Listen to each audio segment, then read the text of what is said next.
Extradition treaties ఉన్నాయి. Pakistan government ఈ ఈ మొత్తం చూడడం జరిగింది.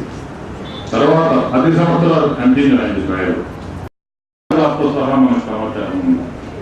ఇవన్నీ కూడా పాకిస్తాన్ మొత్తం ఎవరైతే బాంబే పేలుల్లో 270 తొలగించాల్సింది లోకల్ పోలీసు గారు, లోకల్ గవర్నమెంట్. ఇందులో మనం పేరు చెప్పుకోవడంలో తప్పే లేదు. పాకిస్తాన్ తీసుకెళ్ళి వాళ్ళకి ట్రైనింగ్ ఇచ్చి మన దేశంలో అమ్ముతా ఉన్నది. కశ్మీర్ కావచ్చు, లేకపోతే ఇంకో ప్లేస్ కావచ్చు, కోయంబత్తూరు కావచ్చు, ఎక్కడికైనా వాళ్ళు లోకల్ గా కొంతమంది తయారు ఇన్సిడెంట్ లో కూడా ఇవన్నీ జరిగాయి. కాబట్టి వారిని అఫేర్స్, వారిని ఇంటర్నేషనల్ లా, విదేశీ హస్తం అనేది చూసుకోవచ్చు. ఓన్లీ 12-15 సిటీస్ ఉన్నాయి కాబట్టి కొన్ని అనలైజ్ చేసి ఇక్కడ ఉండొచ్చు, ఇక్కడ ఉండొచ్చు కాబట్టి జనం మూవ్ చేసుకుంటారు. హ్యాబిట్స్ అన్నారు, బేగం బజార్ అన్నారు. ఇటువంటి ఒకటి స్పష్టంగా మాట్లాడుకోవాలంటే యంత్రాంగ వైఫల్యం, రాజకీయ వైఫల్యం. ఏది ముందు, ఏది ఆఖరు, ఏది ప్రథమం, ఏది చివర? రాజకీయ వైఫల్యమా, పరిపాలనా రంగంలో అధికార యంత్రాంగ వైఫల్యమా? దీని మీద చర్చ చాలా చోట్ల జరుగుతుంది. నా అభిప్రాయంలో ఈ రెండు వైఫల్యాల ఫలితమే ఇది అని చెప్పి నేను భావిస్తున్నాను. రౌతు నడపకపోయినా గుర్రం నడవాల. రౌతు ఎల్లవేళలా గుర్రాన్ని కొట్టుకుంటూ పోడు. గుర్రం ఎలా విధిగా తోవలో వెళ్ళటానికి ముందుకు నడుస్తుండాల. అది స్పీడ్గా నడుస్తుందా, ఆగిపోతుందా? ఆగిపోతే తప్పు. స్పీడ్ నడవకపోతే రౌతు తప్పు. ఇక్కడ రౌతు రాజకీయ పరిపాలనా విభాగం, గుర్రం యంత్రాంగం. ఈ రెండింటిలో వైఫల్యాలు ఘోరంగా కనిపిస్తున్నాయి.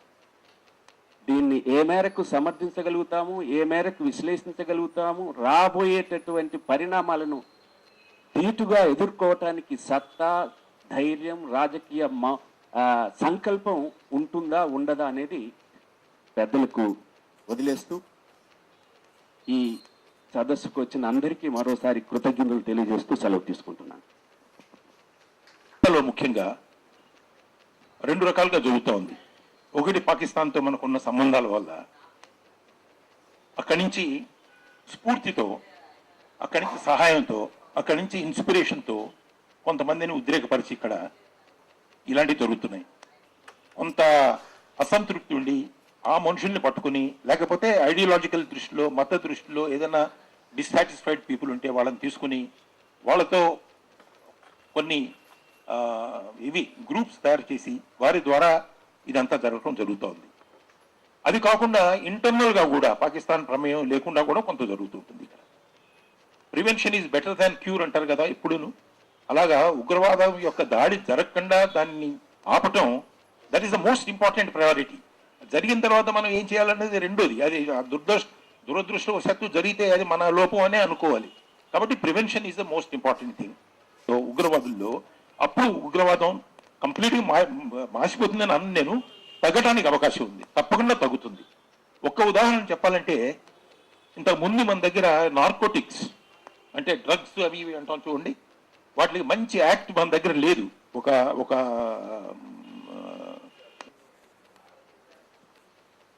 కాబట్టి ఈ ఏదైతే మన నగరంలో జరిగిన ఈ సంఘటన ఏదైతుందో, ఈ నేపథ్యంలో మనం ఆలోచించుకోవాల్సిన అవసరం ఉంది.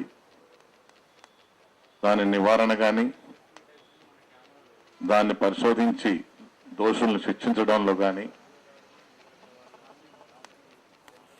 రాష్ట్రం ఏ అయితే ఆ దేశంలో ఒక పవర్, ఎకనామిక్ పవర్ కానీ, లేకపోతే రాజకీయ పరంగా ఉన్నటువంటి బలం కానీ, ఇతరత్ర ఇన్నర్ స్ట్రెంగ్త్ ఏదైతే ఆ దేశానికి ఉందో దాని మీద అటాక్ జరుగుతూ ఉంది. చాలా మంది చనిపోతారు.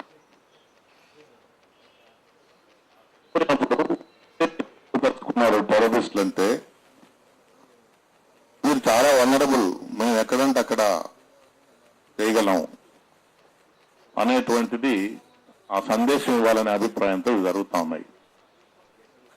సింపుల్ మ్యాటర్ అయితే కాదు ఇది. దిల్సుఖ్ నగర్ లో జరిగింది సింపుల్ మ్యాటర్ కాదు. ఇది ఒక యుద్ధం అనేటువంటి, ప్రచ్ఛన్న యుద్ధం అనే విషయాన్ని మనం గుర్తుంచుకోవాలి.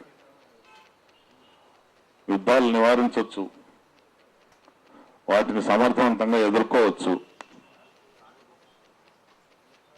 అయితే ఇది ఒక పొటెన్షియల్ ఉన్నటువంటి పరిస్థితి. టెర్రరిజం స్వరూపం మనం గమనించినట్లయితే చర్చ చాలా చోట్ల జరుగుతూ ఉంది. ప్రివెంట్ చేసి ఉండొచ్చు, నాకు చేయకూడదు అని. ఒకటి ఇంటెలిజెన్స్ ఒక్కదాని గురించే కాదు, ఇంటెలిజెన్స్ చాలా ఇంపార్టెంట్. దాని ఒక్కదాని వల్లే అంత అవుతున్నా కూడా అది కూడా పొరపాటు. అన్నిటికంటే ముఖ్యమైనది గవర్నమెంట్ వెంటనే ఒక ఆల్ పార్టీ మీటింగ్ పిలిచి ఈ ఇష్యూని బియాండ్ పొలిటికల్ డిబేట్ తీసుకుపోవాలి. కాంగ్రెస్ పార్టీలో సిపిఐ, సిపిఎం వాళ్ళు కాంగ్రెస్ పార్టీ మీరు మీ ఫెయిల్యూర్ ఇది, మీ గవర్నమెంట్ ఫెయిల్యూర్, మీ ఇంటెలిజెన్స్ ఫెయిల్యూర్ అని చెప్పడము. కాంగ్రెస్ పార్టీ వాళ్ళు మీరు ఉన్నప్పుడు కూడా జరిగి ఎవరున్నా జరుగుతాయి. ఇవి టెర్రరిస్ట్ యాక్టివిటీ పాలిటిక్స్కి సంబంధం లేదు. చీఫ్ మినిస్టర్ గారు వెంటనే ఆల్ పార్టీ మీటింగ్ పెట్టి దీన్ని first letters take it beyond political debate, letters take it as A problem to deal with. రెండవది ముఖ్యమైనది, ఈ హైదరాబాద్ నగరంలో ఎంతో మంది ఇల్లీగల్ ఏలియన్స్ ఉన్నారు. ఇంతకుముందు కమిషనర్ ఉన్న మహాంతి గారికి కూడా తెలిసింది. ఏదో ప్రయత్నం చేశాడు ఆయన కూడా కొంతమంది ఐడెంటిఫై చేయడానికి. వీలు కాలేదు. దాదాపు 70 లక్షలు పాపులేషన్ ఉన్న మేజర్ మెగా సిటీలో ఇల్లీగల్ ఏలియన్స్ ఎంతమంది ఉన్నారో మనకు తెలియదు. అంటే పోలీసింగ్ దీన్ని ఎఫెక్టివ్ గా చేయాలంటే Hyderabad police, city police organisation ఇప్పుడున్న పద్ధతిలోనే ఉంటే జరగదు. దీన్ని మెట్రోపాలిటన్ పోలీస్ కింద రీఆర్గనైజ్ చేసి కనీసం 4 పోలీస్ డిస్ట్రిక్ట్స్ దీన్ని చేసి ఒక చీఫ్ కమిషనర్ దీన్ని టోటల్ గా ఇన్ఛార్జ్ ఉంటూ 4 డిఫరెంట్ కమిషనర్స్ కనీసం ఉండాలి. ఉన్నప్పుడే ఎఫెక్టివ్ పోలీసింగ్ జరుగుతుందని నా అభిప్రాయం. దీన్ని నేను డీజీపీ గారికి అందరికీ చెప్పాను. ఇప్పుడు లండన్ తీసుకుంటే 8 పోలీస్ డిస్ట్రిక్ట్స్ ఉన్నాయి. కలకత్తా తీసుకుంటే హౌరా, కలకత్తా 24 పర్గనాస్ 3 ఉన్నాయి. బాంబే తీసుకుంటే 3-4 ఉన్నాయి. ఇక్కడ ఇంకా ముందు ఒకటే యూనిటరీ సిస్టమ్